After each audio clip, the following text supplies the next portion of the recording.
this is Michelle Manriquez from Drop That Brush, and I want to help people who are non-artists become artists. Like, subscribe, and ring that bell. This particular painting is for my mom.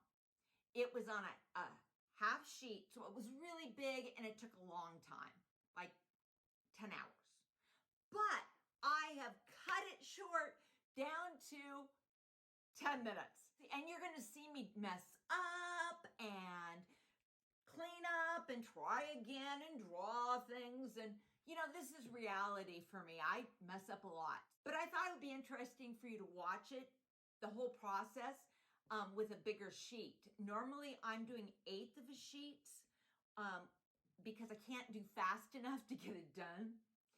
I used to think I was a fast painter, but oh no, not for YouTube. I'm not fast. We're gonna go paint a tiger. When you don't know what you're doing, drop that brush, which I did a lot in this video. You may not have seen it, but I promise you, in that 10 hours, there was a lot of dropping, a lot of thinking. So let's go paint a tiger.